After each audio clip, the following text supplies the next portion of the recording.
कठिनाइयों का सामना करना सीख जाओगे। बहुत समय पहले की बात है। एक छोटे से गांव में राम नाम का एक लड़का रहता था। राम बहुत मेहनती और ईमानदार था, लेकिन वह अक्सर जीवन में आने वाली कठिनाइयों से घबरा जाता था। जब भी उसे कोई समस्या आती, वह निराश हो जाता और सोचता कि क्यों उसकी जिंदगी इतनी मुश्किल है। एक दिन उसकी माँ ने देखा कि राम परेशान है।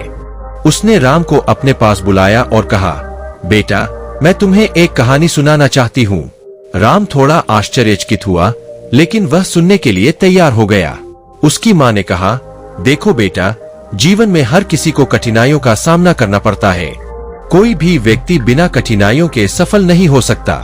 यह पूरी तरह से तुम्हारे ऊपर निर्भर करता है कि तुम उन कठिनाइयों को कैसे देखते हो और उनसे कैसे निपटते हो। माँ ने फिर उसे 3 चीजें दिखाई, एक आलू, एक अंडा और कुछ चाय की पत्तियां।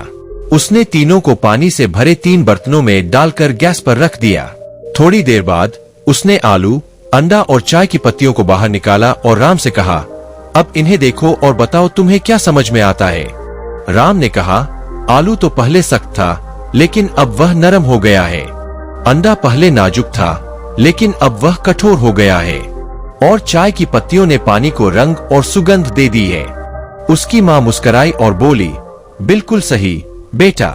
आलू, अंडा और चाय की पत्तियां सभी ने एक जैसी कठिनाई का सामना किया, उबलता पानी, लेकिन उनकी प्रतिक्रिया अलग अलग थी। आलू जो पहले मजबूत था, वह कमजोर हो गया। अंडा जो नाजुक था, वह मजबूत हो गया। और चाय की पत्तियों ने खुद को बदला और पानी को एक नया स्वाद और रंग दे दिया। इसी तरह जीवन में आने वाली कठिनाइयां भी हमारे सामने आती है, लेकिन यह हमारी प्रतिक्रिया पर निर्भर करता है कि हम उनसे टूट जाते हैं, मजबूत हो जाते हैं या परिस्थितियों को अपने अनुसार बदलते हैं। राम को अपनी माँ की बात समझ में आ गई। उसने निश्चय किया कि वह जीवन की कठिनाइयों से घबराएगा नहीं, बल्कि उनसे सीखते हुए आगे बढ़ेगा।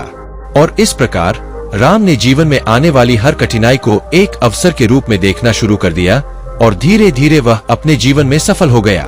इस कहानी से हमें यह शिक्षा मिलती है कि कठिनाइयां जीवन का हिस्सा है, लेकिन हमें उनसे घबराने की बजाय उनका डटकर सामना करना चाहिए। तब ही हम जीवन में सच्ची सफलता पा सकते हैं। राम ने अपनी माँ की सीख को दिल से लगा लिया। उसने समझ लिया कि जीवन में कठिनाइयां हर किसी के रास्ते में आती है, लेकिन यह हमारे ऊपर निर्भर करता है कि हम उन्हें कैसे संभालते हैं। अब जब भी उसके जीवन में कोई समस्या आती, वह शांत रहकर उसे सुलझाने का प्रयास करता। कुछ समय बाद गांव में अकाल पड़ा। बारिश नहीं होने के कारण खेती बर्बाद हो गई और लोगों के पास खाने के लिए अनाज नहीं बचा। गांव के लोग घबरा गए और चिंता में डूब गए। लेकिन राम को अपनी माँ की सिखाई बातें याद आईं। उसने सोचा, यह भी एक कठिनाई है और मुझे इसे अवसर के रूप में देखना होगा। राम ने गांव के लोगों को इकट्ठा किया और उन्हें समझाया, हमें इस समय हार नहीं माननी चाहिए। हमारे पास जो कुछ भी है उसे मिलजुल कर इस्तेमाल करना चाहिए और साथ ही हमें नए तरीके खोजने होंगे जिससे हम इस समस्या का समाधान निकाल सके। राम ने गांव वालों के साथ मिलकर नए प्रकार की खेती के तरीकों के बारे में सोचना शुरू किया, जिसमें कम पानी की जरूरत हो। उन्होंने गांव के पास के जंगल से जड़ी बूटियां इकट्ठा की और उन्हें बाजार में बेचकर कुछ पैसे कमाए। इस तरह धीरे धीरे गांव की स्थिति सुधरने लगी। राम की सूझबूझ और कठिनाइयों का सामना करने की उसकी क्षमता के कारण गांव वाले अकाल के कठिन समय से बाहर निकल आए। गांव के लोग अब राम का बहुत सम्मान करते थे और उसे अपना मार्गदर्शक मानने लगे थे। इस पूरी घटना के बाद राम ने यह सीख ली थी कि चाहे परिस्थितियां कितनी भी कठिन क्यों न हो, अगर हम धैर्य से काम ले, सही सोच रखें और समाधान ढूंढने की कोशिश करें, तो कोई भी कठिनाई हमें हरा नहीं सकती। राम की इस सोच ने न सिर्फ उसकी बल्कि पूरे गांव की जिंदगी बदल दी। यह कहानी हमें बताती है कि कठिनाइयां केवल हमारे धैर्य और साहस की परीक्षा लेती है, और जो लोग उनसे सीखते हैं वे न सिर्फ अपने जीवन में बल्कि दूसरों के जीवन में भी सकारात्मक बदलाव ला सकते हैं। अंततः राम ने साबित कर दिया कि कठिनाइयों का सामना करने का मतलब केवल उनसे लड़ना नहीं है, बल्कि उनसे सीखना और आगे बढ़ना भी है। समय बीतता गया और राम अब पूरे गांव में अपने धैर्य और नेतृत्व क्षमता के लिए प्रसिद्ध हो गया। गांव के लोग हर समस्या के समय राम के पास सलाह के लिए आते थे और राम हमेशा उन्हें सकारात्मक सोच और मेहनत का महत्व समझाता। लेकिन राम की परीक्षा अभी खत्म नहीं हुई थी। कुछ वर्षों बाद गांव के पास एक बड़ी नदी में बाढ़ आ गई। गांव में पानी भरने लगा और लोग घबरा गए। घर, खेत और रास्ते सब जलमग्न हो गए। इस बार समस्या पहले से भी बड़ी थी। लोग अपने घरों को छोड़कर सुरक्षित स्थानों की तलाश में भागने लगे। राम ने इस स्थिति को देखा और गांव वालों को एक बार फिर इकट्ठा किया। उसने उनसे कहा, हमारे पास समय कम है, लेकिन हमें मिलजुल कर इस समस्या का सामना करना होगा।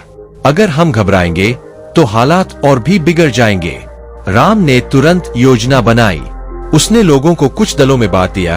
एक दल ने गांव के किनारे पर एक अस्थायी बांध बनाने का काम शुरू किया, जबकि दूसरे दल ने बच्चों, बूढ़ों और महिलाओं को सुरक्षित स्थानों पर पहुंचाने का काम किया। गांव के लोगों ने एक साथ मिलकर काम किया और राम की नेतृत्व क्षमता के कारण वे बाढ़ की मार से अपने गांव को बचाने में सफल रहे। पानी धीरे धीरे उतरने लगा और गांव के लोग सुरक्षित थे। इस घटना ने राम को और भी मजबूत बना दिया। उसने देखा कि जब लोग एकजुट होकर काम करते हैं तो कोई भी आपदा उन्हें नहीं हरा सकती। उसने सीखा कि कठिनाइयों का सामना केवल एक व्यक्ति नहीं करता, बल्कि जब लोग मिलकर काम करते हैं तो वह ताकत कई गुना बढ़ जाती है। बाढ़ के बाद गांव के लोग राम के प्रति और भी ज्यादा आभार महसूस करने लगे। उन्होंने उसे गांव का मुखिया बना दिया। राम ने अपने अनुभव से यह समझ लिया था कि मुश्किलें और भी आ सकती है, लेकिन अगर इंसान का मनोबल मजबूत हो और लोग एकजुट हो तो हर समस्या का समाधान निकाला जा सकता है। राम के नेतृत्व में गांव धीरे धीरे समृद्ध होने लगा। गांव वालों ने नई नई तकनीकों को अपनाया, शिक्षा पर जोर दिया और हर कठिनाई का डटकर मुकाबला किया। राम ने गांव में स्कूल, अस्पताल और एक छोटे से पुस्तकालय की स्थापना भी की, ताकि अगली पीढ़ी को ज्ञान और साहस मिल सके। इस तरह राम का जीवन एक प्रेरणा बन गया, कठिनाइयों का सामना करने का प्रतीक। उसकी कहानी से हमें यह सीख मिलती है कि चाहे कितनी भी मुश्किलें आए, इंसान को कभी हार नहीं माननी चाहिए। हमेशा धैर्य, साहस और एकजुटता से काम लेना चाहिए, क्योंकि यही गुण हमें सबसे बड़ी कठिनाइयों से भी पार दिलाते हैं। राम की कहानी यह भी सिखाती है कि जब हम अपने मन में दृढ़ निश्चय कर लेते हैं तो कठिनाइयां भी हमारे सामने झुक जाती है।